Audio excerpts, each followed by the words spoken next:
তরি বিছানার একপাশে নিঃশব্দে কাঁদছে, হাতে একটা ডায়েরি, পাশে আয়মান শুয়ে রয়েছে কপালের উপরে এক হাত রেখে। তার চোখ জোড়া বন্ধ, ঘুমানোর চেষ্টা চালাচ্ছে। তরির দিকে ফিরেও তাকালো না সে। মাত্র 2 বছরের সাংসারিক জীবনে এত অতৃপ্তি কোথা থেকে ভরিয়ে দিয়েছে মন আয়মান জানে না, শুধু জানে নিজেকে বন্দি মনে হয়, ভালো লাগে না কিছু। তরি কেউ না। তরির কান্না আয়মানের কাছে ন্যাকামি ছাড়া কিছুই নয়। তরির কান্নাটা রোজকার, প্রতিদিন আয়মানের কোনো না কোনো অবহেলায় তার বুক ভাঙে। এই যেমন আয়মান অফিস থেকে ফিরে এলো 11টায়, বাসার সবাই খেয়ে নিলেও তরি খায়নি। আয়মান এলে একসঙ্গে খেতে বসায়। আয়মান চোখ রাঙিয়ে ধমকের সুরে বলে উঠল, কে বলেছে আমার জন্য অপেক্ষা করতে? আমি বলেছি একবারও? নাটক যত সব। তরি একটুও জবাব দেয়নি। এক লোকমা ভাতও এরপর তার মুখে উঠায়নি। কতক্ষণ নিঃশব্দে ভাত নিয়ে নাড়াচাড়া করে একসময় উঠে গেছে তরি। আয়মান দেখেও দেখেনি, সে তার মতো খেয়ে নিয়েছে। তার মতে পেটের ক্ষুধা চাপিয়ে রেখে অন্যের জন্য বসে থাকা স্রেফ বোকামি ছাড়া আর কিছুই না। বোকা আয়মান। সে কি জানে না তরি কিসের টানে তার জন্য অপেক্ষা করে? একসময় আপন মনে উঠে চলে যায়, কিন্তু শারীরিক দিক থেকে তরিকে একটুও দূরত্বে রাখেনি আয়মান। এমন এক রাত ছিল না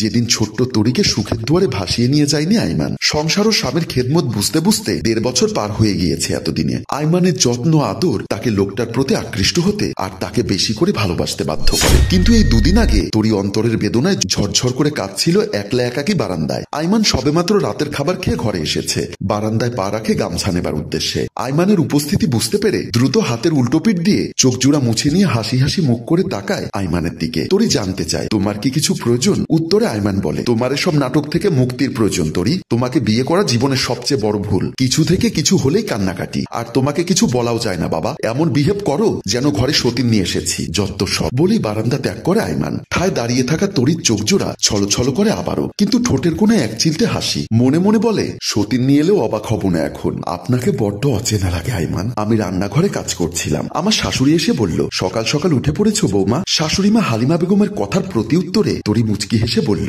মা 8টার ভেতর নাস্তা খেয়ে বেরিয়ে পড়বে আয়মান কাজের উদ্দেশ্যে। তার আগেই নাস্তা তৈরি করা প্রয়োজন। বৌমা, রেশমি ওঠেনি? মা, রেশমি কি এত সকালে ওঠে? ঠিক আছে বৌমা, তুমি নাস্তা রেডি করো, আমি রেশমিকে ডেকে আসি। বলেই হালিমা বেগম চলে গেল। আর তরি ভাবতে লাগলো, সারা রাত এমনিতেও ঘুম হয়নি তার। একবার এপাশ করেছে আর একবার ওপাশ ফিরেছে। আয়মানের বুকের উপর শুয়ে ঘুমোতে খুব ইচ্ছা করছিল তরির, কিন্তু সাহস হয়নি ওকে ছোঁয়ার। দেখা যাবে মাঝরাতে চিৎকার করে উঠবে। কি দরকার, মরে গেলে তো মাটির তলায় একাই থাকতে হবে। অন্ধকারে ভয় পাওয়ার কি প্রয়োজন? বরং এখন থেকে অভ্যাসই করা যাক, না হলে কবরের ভেতর একলা থাকতে কষ্ট হবে যে খুব। পাশে একটা ঘরে রেশমি ঘুমোচ্ছে। হালিমা বেগম রেশমির গালে আলতো করে চড় মারলেন। রেশমি লাফিয়ে জেগে উঠে বলল, কি মা, প্রতিদিন সকালে এভাবে উঠাও কেন? ঘুমকাতর স্বরে বলল রেশমি। হালিমা বেগম ধমকে সুরে বললেন, ঘরে আরো একটা মেয়ে আছে আমার, সে সকাল 7টায় নাস্তা বানায়, আর তুই 9টার আগে উঠতে পারিস না। এখনো 8টা বাজেনি মা, উঠে করবো কি? প্লিজ মা, 9টায় উঠে পড়বো, যাও এখন একটু ঘুমোতে দাও। অন্য পাশে ফিরে আবার শুয়ে পড়ে রেশমি। হালিমা বেগম কিছুক্ষণ মেয়েকে চেঁচামেচি করে চলে গেলেন। এদিকে আয়মানও ঘুম থেকে ওঠার পর এক দফা ঝগড়া সারল তরির সঙ্গে।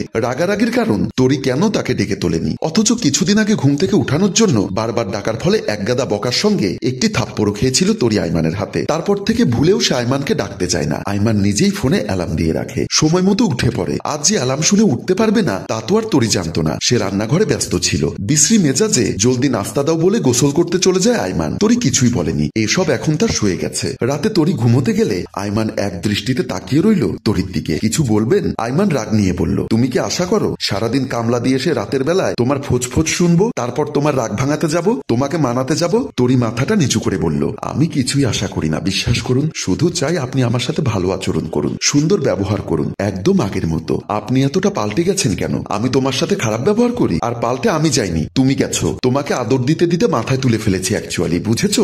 আমার মতো সকাল টু সন্ধ্যা কামলা খাটলে তোমার নিজেরও আচরণ মানুষের মতো থাকতো না। শোনো, এভাবেই যদি চলতে থাকে তাহলে আমি কি করব জানি না। যদি আমার সাথে থাকতে চাও এসব ফ্যাচফ্যাচানি একদম বন্ধ রাখতে হবে। সায় দিতে মাথা কাত করলো তরি। মুখে কিছুই বলতে পারলো না। স্বামীর সাথেই তো আহ্লাদ করে মানুষ, রাগ করে, অভিমান করে। মেয়ে মানুষের ন্যাকামি হোক আর রাগ হোক, সব তো স্বামীর সঙ্গেই। অথচ আয়মান কি সব বলছে? আয়মান অন্যদিকে ফিরে শুয়ে আছে। তরি বিছানার একপাশে ঝিম মেরে বসে রইল খানিকক্ষণ। তার মন খারাপ লাগছে আবারও। নাক টেনে কান্না থামানোর বৃথা চেষ্টা চালায় তরি। উঠে গিয়ে দরজা আটকে দেয়। তোষকের নিচ থেকে লুকিয়ে বের করে একটা ডায়েরি। এই ডায়েরিটা আয়মানের। আয়মান কিছু লেখে না দেখে তরি নিয়ে এসেছে নিজের করে। এখানে তরির সমস্ত মন খারাপের কথা লেখা থাকে। আগে লিখতে হতো না, এখন লিখতে হয়। প্রতিদিনই লিখে। যেসব কথা আয়মানকে বোঝাতে পারে না বা বলতে পারে না, তাই ডায়েরিতে লিপিবদ্ধ করে মনটাকে হালকা করার চেষ্টা করে তরি। তরি তাতে ফচফচ করে লিখতে শুরু করলো তার মনের যত দুঃখগুলো, আয়মানকে বলতে না পারা শব্দগুলো। ডায়েরির পাতায় তার চোখের জল পড়লেও সেদিকে তার হুঁশ নেই। সে বিছানার একপাশে বসে ডায়েরিতে তাকিয়ে কাঁদছে। ওদিকে আয়মান ভাবছে, তার 2 বছরে এরকম বিবাহিত জীবন এত বিষাদে ভরে গেল কেন? কেন? সব তো ঠিকই ছিল। সম্মানিত ভিউয়ার্স, তরি কি পারবে তার স্বামীকে আগের মতো করে কাছে পেতে? পারবে তার সংসার বাঁচাতে? গল্পটির দ্বিতীয় অংশ দেখতে চাইলে বেশি বেশি কমেন্ট এবং শেয়ার করে আমাদেরকে উৎসাহিত করবেন। ধন্যবাদ। গল্পটির রচনায় অভি ও চিত্রগ্রহণ ইফতি হুসাইন।